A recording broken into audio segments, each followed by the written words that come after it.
अच्छा, जो लोग ई कॉमर्स के अंदर आना चाहते हैं, एक क्वेश्चन जो होता है ना बहुत कॉमन होता है ई कॉमर्स में, जो लोग न्यू आ रहे होते हैं एक सवाल बहुत पूछते हैं कि हमें इन्वेस्टमेंट कितनी करनी चाहिए ई कॉमर्स के अंदर, या अगर आप लोग ईबे के ऊपर आना चाह रहे हैं तो क्यूरी ये बनती है जनाब कि हमें बताएं कि हमारी इन्वेस्टमेंट क्या होगी स्टार्ट के अंदर। देखें, ईबे के ऊपर अगर आपने काम करना है, दो तरह से काम किया जाता है पाकिस्तान में। अगर आप लोग पाकिस्तान में हैं एक्सक्लूसिवली, तो आपके पास दो ऑप्शंस होते हैं, वेदर के आप अपने अकाउंट्स चलाएं, ठीक है, और उनके ऊपर इन्वेस्ट करें, उनसे काम स्टार्ट करें।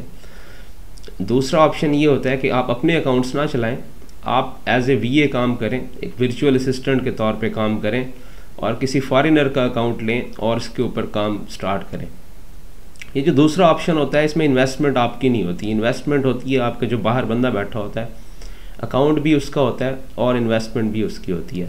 तो आपने उसका जो है अकाउंट चलाना होता है। इसमें आपकी लर्निंग बहुत ज़्यादा होती है, आप सीख रहे होते हैं मुसलसल और काम भी कर रहे होते हैं, तो यहाँ से आपका एक्सपीरियंस गेन होता है। मोस्ट लाइकली जो लोग इस मॉडल पे काम करते हैं वो ज़ीरो इन्वेस्टमेंट के साथ जाते हैं, ज़्यादा इन्वेस्टमेंट नहीं करनी पड़ती उनको। वो जो है फिर उनकी जो ट्रेनिंग है, जो उनका जो है एक एक्सपीरियंस है, वो गेन होता रहता है। दूसरा मॉडल ये होता है कि आप जो है आप अपने अकाउंट्स चला रहे हैं, या वो लोग जो फॉरेन कंट्रीज़ के अंदर बैठे हैं उनके तो ज़ाहिर बात है अपने ही अकाउंट्स हैं।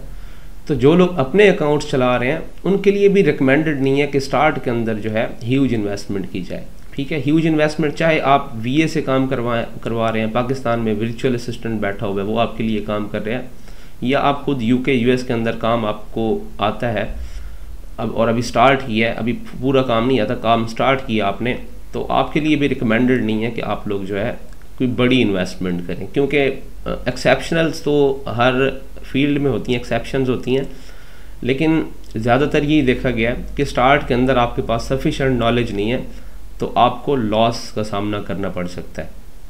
तो स्टार्ट के अंदर जो पाकिस्तानी हैं वो कोशिश करें वो एज ए वर्चुअल असिस्टेंट अपनी सर्विसेज दें, या as a virtual assistant services ना भी दें तो स्पेसिफिक सर्विसेज दें नॉन ऑपरेटिंग, लाइक आप अकाउंट क्रिएट करके दें लोगों को सही तरीके के साथ, आप सही तरीके के साथ अकाउंट रीइंस्टेट करके दें, एफिलिएट मार्केटिंग करें, वहाँ से पैसे अर्न करें, और साथ साथ जो है एज ए वीए भी ट्राई करें कि किसी के साथ काम करें। यहाँ से आपकी लर्निंग अच्छी हो जाएगी।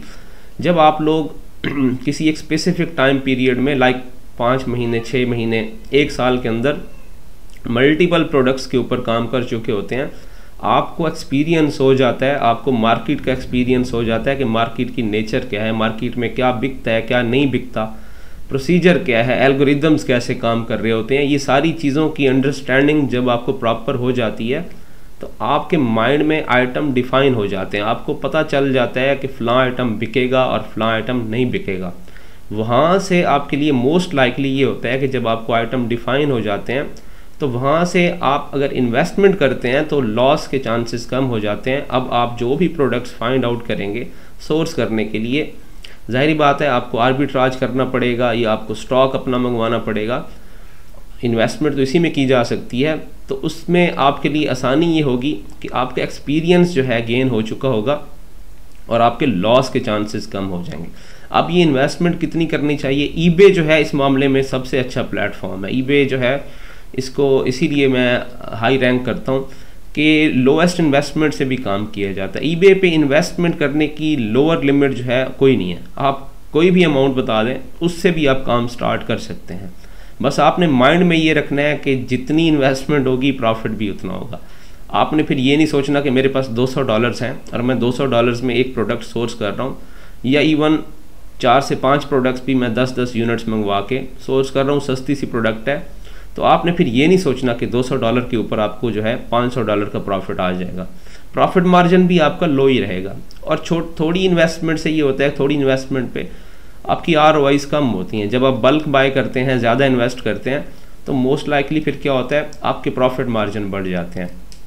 तो इसीलिए जो है आप स्टार्ट से भी जो है थोड़ी इन्वेस्टमेंट से भी काम स्टार्ट कर सकते हैं। कोई मैंने आपको बताया लोअर लिमिट नहीं है। मोस्ट लाइकली आपको चाइना से सोर्सिंग करें तो $200 में भी एक प्रोडक्ट सोर्स हो जाती है, 150 में भी हो जाती है अगर लोअर क्वांटिटीज़ में जाए ठीक है। और अगर आप 150 से $200 एक प्रोडक्ट के अंदर इन्वेस्ट करते हैं, एक छोटी अमाउंट है, तो आप 8 से 10 प्रोडक्ट्स भी सोर्स कर सकते हैं एक रीज़नेबल प्राइस में, जो एक बड़ी इन्वेस्टमेंट नहीं होती, एक छोटी इन्वेस्टमेंट होती है, उससे काम स्टार्ट किया जा सकता है।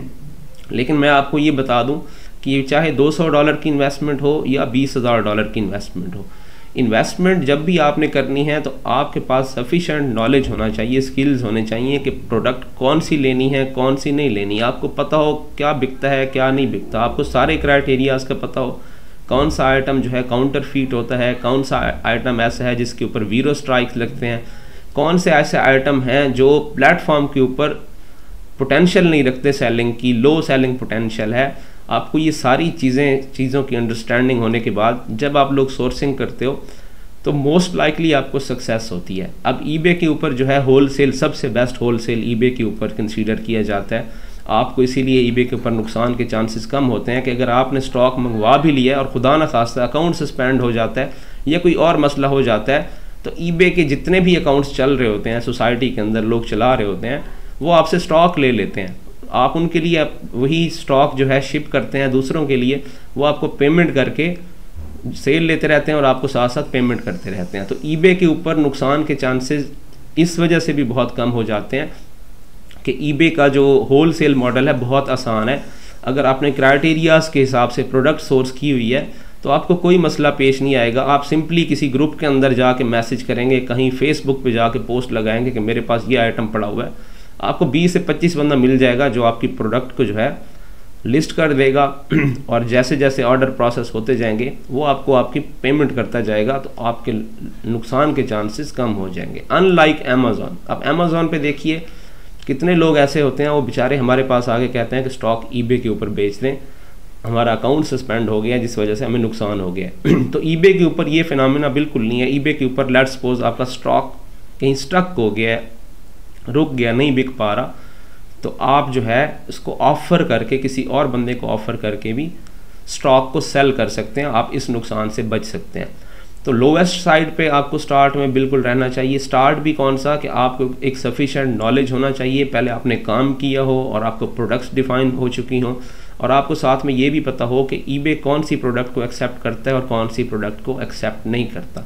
उसके बाद जो है आप स्टॉक मॉडल के अंदर काम करेंगे। स्टॉक मॉडल के अंदर मोस्ट लाइकली अगर क्राइटेरिया को फुलफिल किया आपने तो आपका एक अच्छा बिजनेस चल जाता है। और आरओआई के मामले में भी ईबे के ऊपर जो आरओआईज हैं बहुत ज़्यादा हैं। प्रॉफिट मार्जिन जो हैं ईबे के ऊपर जितने हैं, आई थिंक सो बहुत ही कम ऐसे प्लेटफॉर्म हैं जिनके ऊपर प्रॉफिट मार्जिन इतने निकलते हैं।